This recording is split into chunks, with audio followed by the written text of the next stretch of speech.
Look, ma'am, I don't know who you think you are or what little tour group you wandered away from, but this is a restricted area, and you putting your unauthorized civilian hands on a billion-dollar piece of naval hardware is a federal offense. The voice was slick with the unearned confidence of a man who had only ever known the world to bend to his will.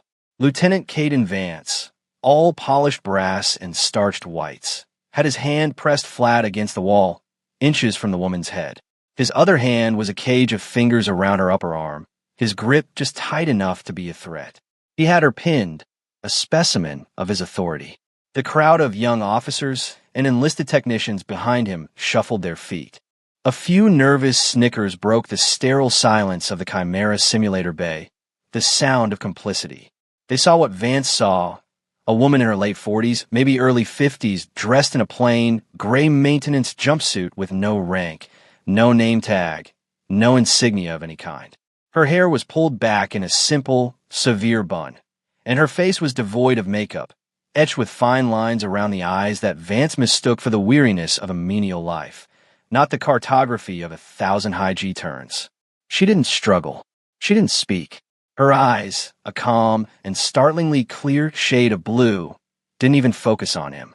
They were fixed on a master console of the simulator, her head tilted slightly as if listening to a conversation no one else could hear. She was observing the catastrophic data streams scrolling across the main holographic display, her expression one of mild, academic curiosity. But when Captain Marcus Thorne, the base commander, emerged from the observation deck above, his gaze swept over the scene, past the preening lieutenant, past the gawking onlookers, and landed on the woman's stance. He saw the way her feet were planted, shoulder-width apart, a perfect center of gravity. He saw the utter lack of tension in her shoulders, the placid stillness of a predator at rest. He saw the ghost of a legend he hadn't laid eyes on in a decade, and a cold dread, mingled with a profound respect, settled in his stomach. If you believe that true strength doesn't need to announce itself, type competence below. Lieutenant Vance, basking in the spotlight of his own making, tightened his grip, enjoying the small drama he was directing. Are you deaf? Or just stupid? He pressed, leaning closer, his voice dropping to a conspiratorial sneer meant for his audience. This isn't a galley. You can't just wander in here and start touching things. This machine, he gestured with his chin towards the sleek, obsidian cockpit of the Chimera X-9 simulator, is the most advanced piece of military technology on the planet. The pilots who train in it are the best of the best. They have more flight hours than you have heartbeats. So whatever junior college IT course you pass to get a job wiping down consoles doesn't give you the right to be in here, let alone breathe on the command interface. The woman remained silent. Her stillness was an act of profound defiance that Vance's ego was completely incapable of interpreting. To him, silence was submission. It was fear. He couldn't comprehend a silence born of such absolute confidence that it required no defense. Her focus remained unbroken, her eyes tracing the cascading lines of red error codes on the screen. The simulation was in terminal failure. The X-9 prototype, a hypersonic reconnaissance craft, was in an unrecoverable flat spin, its systems entirely fried from a simulated EMP blast. It was a dead stick scenario, a coffin corner from which there was no escape. The base's top ace, a hotshot commander with a chest full of medals, had just augured in for the third time, his digital ghost smeared across a simulated mountain range. The entire purpose of the day's exercise was to find the absolute limit of the new craft, and they had found it. The machine was a death trap under these conditions. It was unwinnable. The woman's gaze shifted from the error codes to the pilot biometrics feed. Heart rate, 185. Respiratory rate, panicked. Cortisol levels, critical. She saw not a technical problem, but a human one. The machine was failing because the pilot had already accepted failure. Vance, misreading her analytical gaze as simple-minded awe, chuckled. Yeah, impressive, huh? Way above your pay grade. Now, I'm going to escort you to security, and we're going to have a long chat about your security clearance. Or lack thereof. It was then that her eyes finally moved, leaving the console and meeting his. There was no anger, no fear. It was the dispassionate, unervingly steady gaze of a master craftsman inspecting a flawed tool. She spoke, her voice quiet, calm, and utterly devoid of emotion. It wasn't a request. It was a statement of fact. "You're holding my arm." The words hung in the air, simple and direct. For the first time, a flicker of uncertainty crossed Vance's face. The tone wasn't what he expected. It wasn't the plea of a scared civilian. It was the flat, bored correction of a superior. The challenge had been officially declared a failure. The assembled engineers and tacticians were already debating the necessary software patches and hardware limitations, their voices a low murmur of accepted defeat. The X-9 prototype, even in simulation, was too fast, too unstable, its control surfaces useless without power. A dead-stick landing in a conventional fighter is a miracle. In a craft designed to operate at the edge of space, it was a mathematical impossibility. The energy state required to maintain a glide path was astronomical, the margin for error non-existent.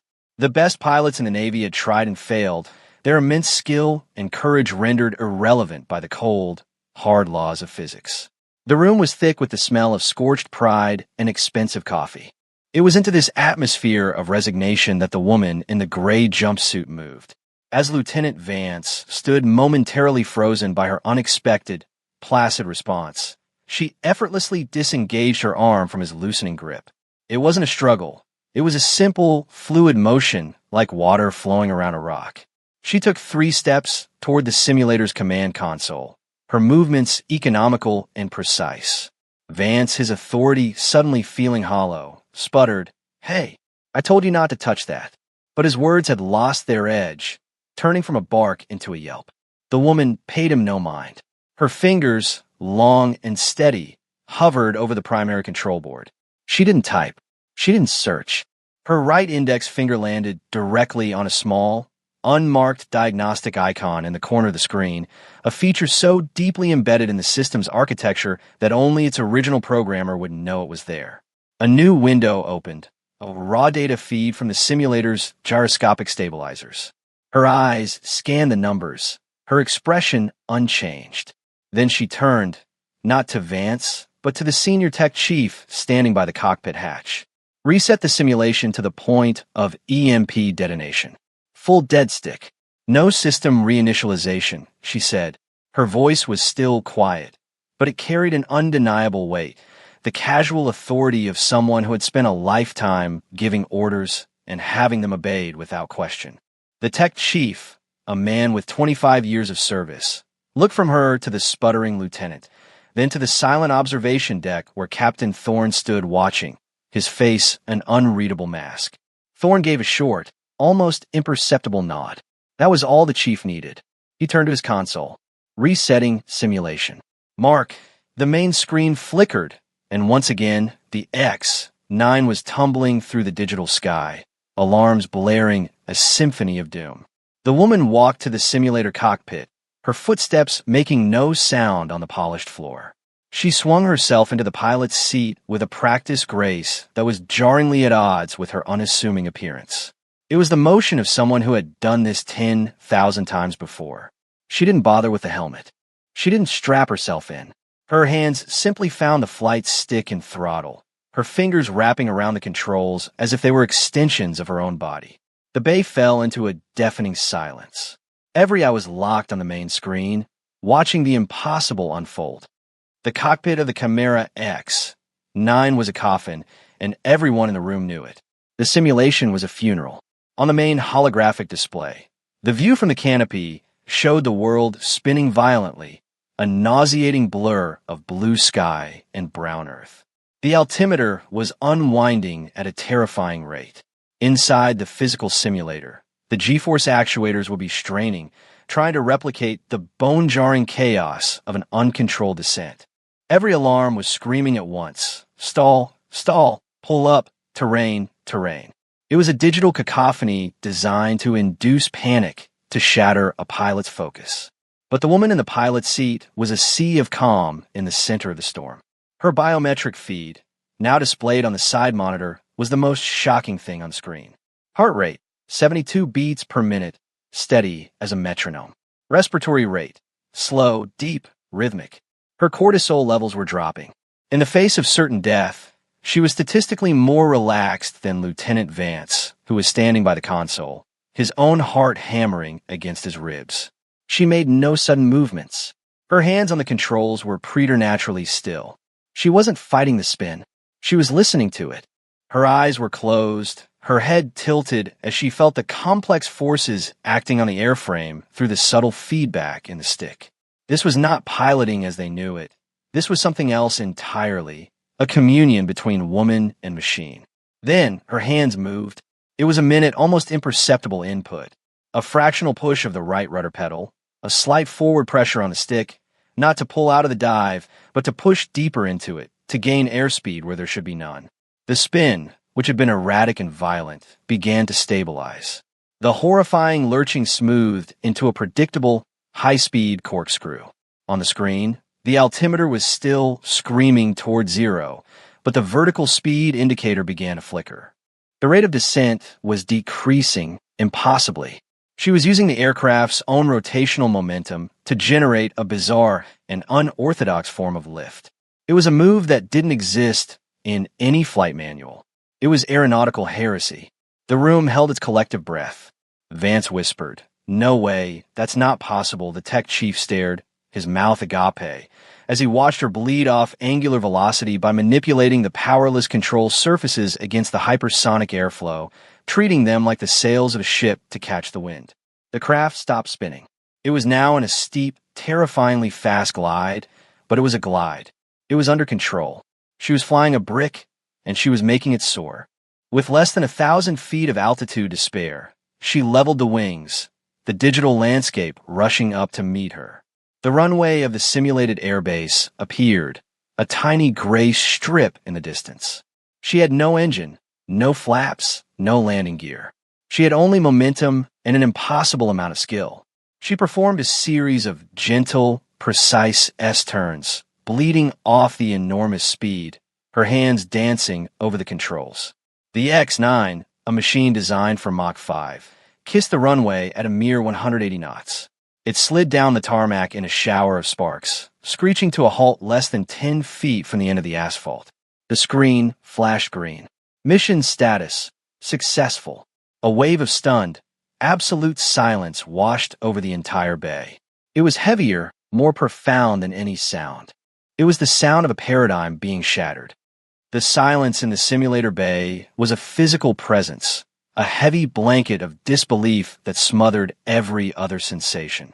The green "successful" on the screen seemed to glow with an almost holy light. No one moved. No one breathed. They were apostles witnessing a miracle they could not comprehend. Lieutenant Vance's face was a mask of chalky white, his jaw hanging open. The smug arrogance had been sandblasted away, replaced by a raw, primal shock. His entire worldview, a carefully constructed edifice of rank, protocol, and prejudice, had been leveled in the space of 90 seconds. He stared at the woman climbing out of the simulator, her movements still unhurried, her expression still placid, as if she had done nothing more strenuous than parallel park a car. It was into this tableau of shattered assumptions that Captain Marcus Thorne descended. He didn't rush down the spiral staircase from the observation deck. He walked, each step a deliberate, resonant thud on the metal grating.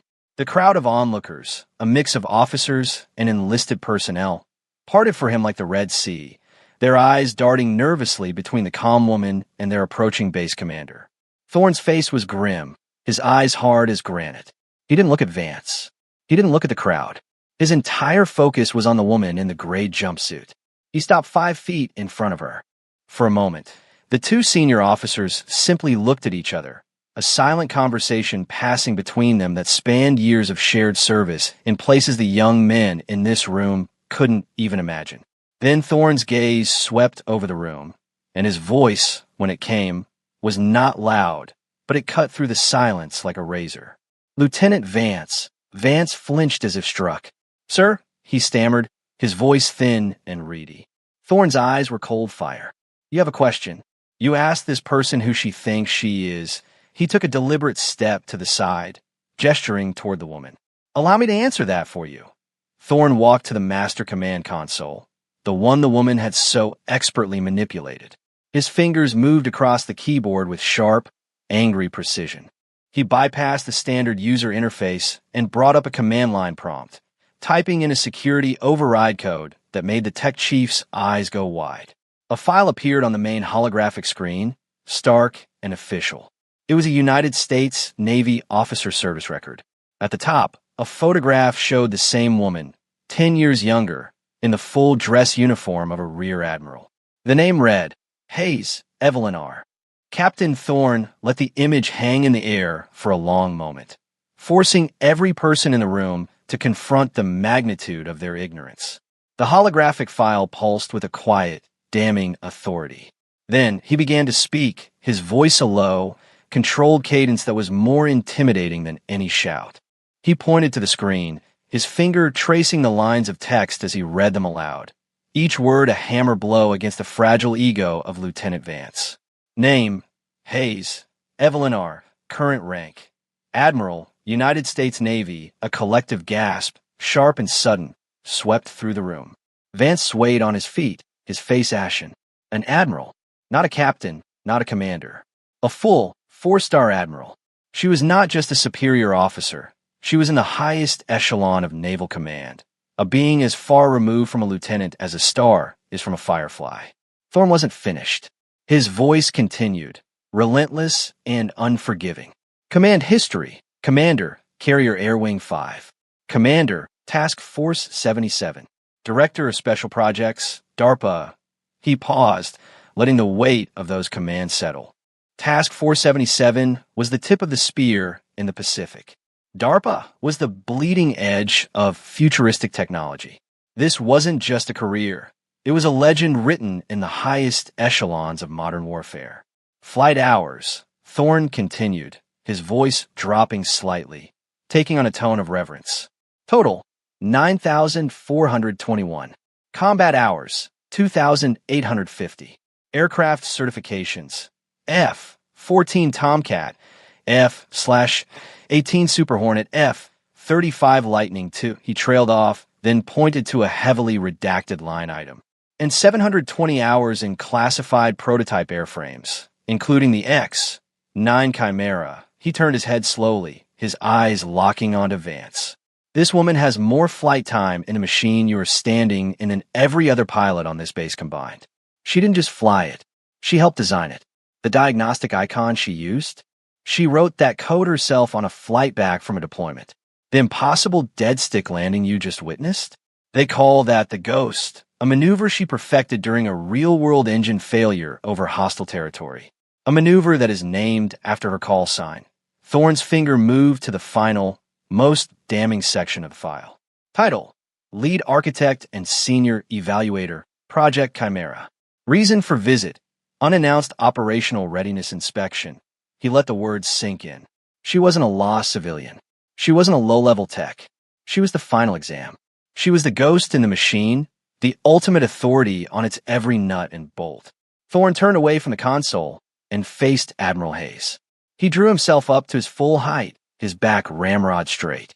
In one sharp, flawless motion, he brought his hand up in the most rigid, respectful salute of his entire 30-year career. His voice rang out, a crack of thunder in the stunned silence. Admiral, on deck. The effect was instantaneous.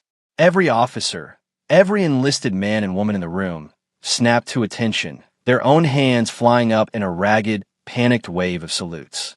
They stood there, frozen, a forest of arms pointing towards the unassuming woman in the gray jumpsuit, their faces a mixture of terror, awe, and profound shame.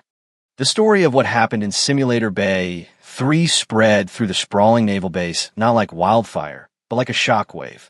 It didn't travel through gossip and rumor. It was transmitted through official channels, through the sudden, base-wide distribution of the simulator recording. It landed in every ready room, every command briefing, every training department, an uncaptioned video file that spoke for itself. Pilots watched it in hushed, reverent silence, their usual swagger and bravado evaporating as they witnessed a level of skill they hadn't known was possible. They saw the calm, the precision, the impossible physics of it all. They saw a master at work, and it humbled them. Engineers and technicians pored over the data logs, their initial disbelief giving way to a frantic, excited analysis. They saw how Admiral Hayes had manipulated the boundary layer airflow over the powerless control surfaces, how she had used the craft's own instability as a tool. It was a paradigm shift in their understanding of aerodynamics. Papers were written. New theories were born. The 90-second flight became the subject of doctoral theses. In an enlisted mess, the story took on the quality of folklore. They talked about the quiet woman in the gray jumpsuit who had silenced the arrogant lieutenant with nothing but skill. She became a symbol of something deeply important. That true authority wasn't in the shine of your shoes or the sharpness of your salute, but in the quiet competence of your hands. The incident was nicknamed the Pin, an ironic nod to Vance's initial act of aggression, a cautionary tale that was already being passed down to new arrivals. Be careful who you pin to the wall, the old salts would say with a grim smile. You never know when you're disrespecting the architect of the entire building. Lieutenant Caden Vance was not discharged. He was not thrown in the break. Admiral Hayes did not believe in breaking a man. She believed in reforging him.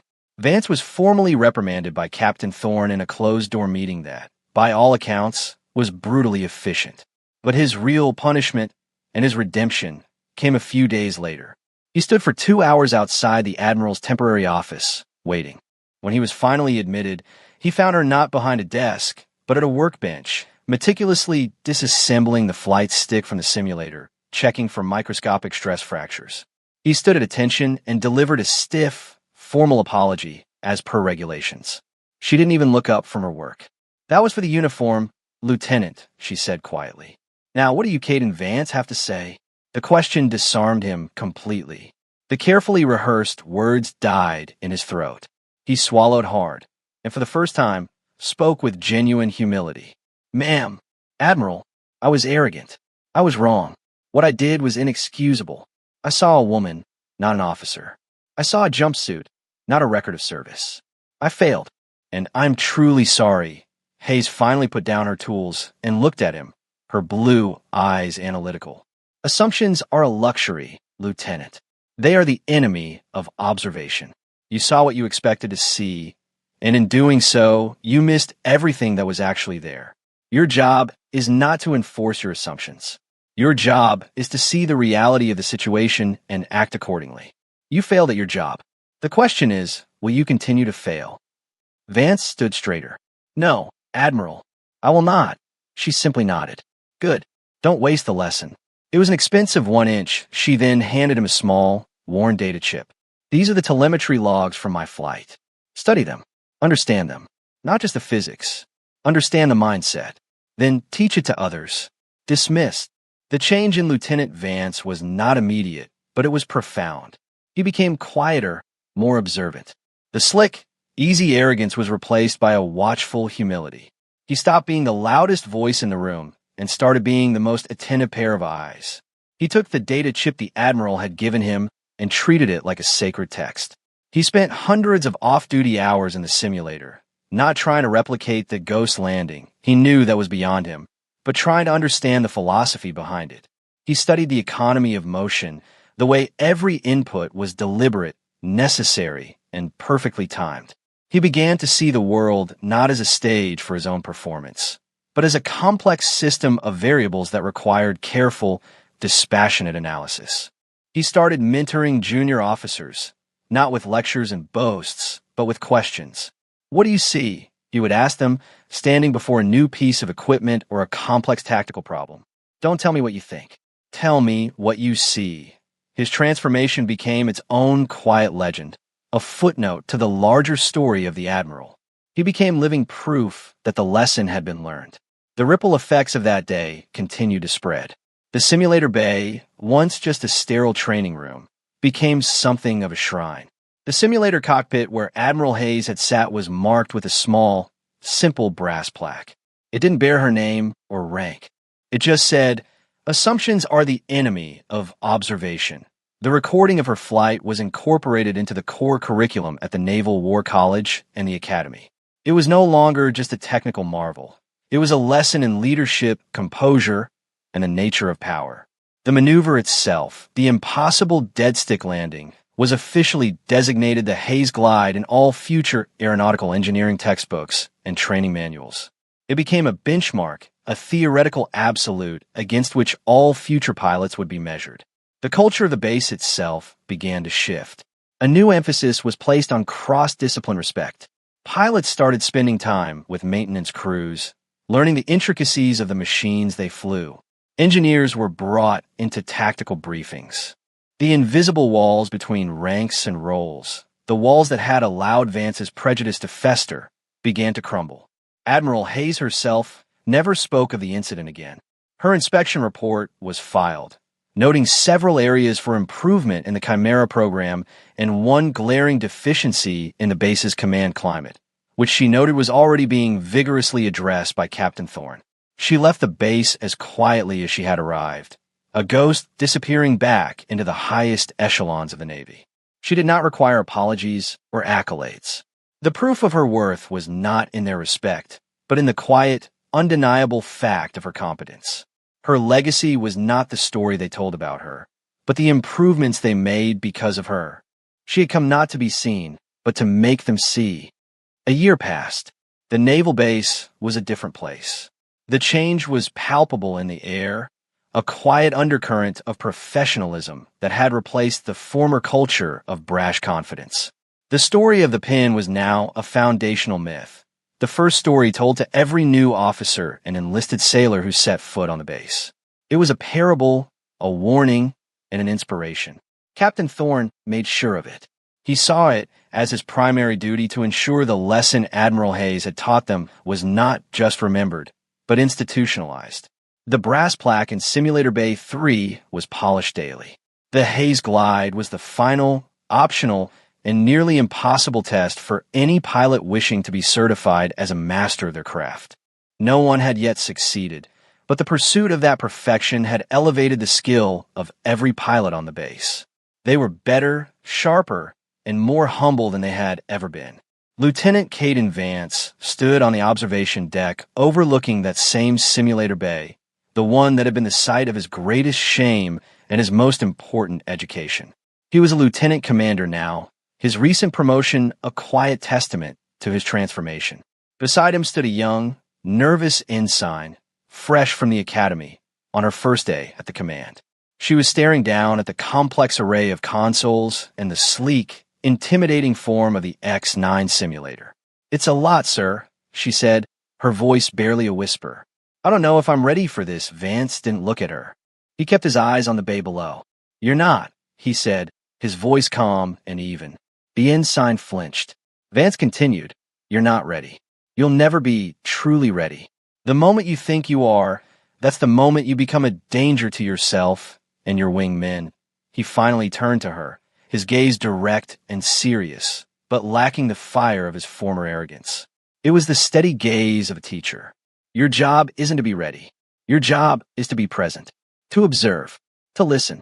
Don't look at that machine and see a challenge to your ego. Look at it and see a system. 1,000 variables. 1,000 things that can go wrong. 1,000 things you need to understand." He pointed toward the small plaque on the wall. "Read that. Memorize it. That's the most important lesson you will ever learn here." The ensign squinted, reading the words. "Assumptions are the enemy of observation. The woman who said that," Vance continued, his voice dropping with a familiar reverence, "didn't look like she belonged here. She wore a plain jumpsuit. No rank. She was quiet, and she was the most competent human being I have ever met. I made the mistake of seeing the jumpsuit, not the woman. I let my assumptions blind me. It was the most profound failure of my life, and the beginning of my education." He looked back out at the simulator, a ghost of a memory in his eyes. He saw the Admiral's calm face, felt the quiet power of her silence. He understood now that her silence wasn't a void, it was a presence. It was the serene confidence of a mountain, which feels no need to announce its own height. It simply is. The legacy of Admiral Hayes wasn't a statue or a medal. It was this moment. It was the hard-won wisdom being passed from a humbled man to a new officer, a quiet competence spreading from one generation to the next, a ripple of excellence moving ever outward. True power is not the force you exert, but the standards you inspire. It is the quiet discipline that echoes long after the shouting has faded, the silent competence that becomes the bedrock upon which others build their own greatness. It's the understanding that respect is not a right of rank to be demanded, but a consequence of character to be earned. The greatest warriors are not the ones who make the most noise, but the ones whose silence carries the most weight, whose actions speak with a clarity that no words can ever achieve. They prove their worth not with what they say, but with what they do, and in doing so, they craft a legacy that is not written in stone, but is lived every day by those they inspired. For more stories where quiet competence triumphs over loud arrogance, and where silent discipline defines their worth, subscribe to Unknown Heroine Tales.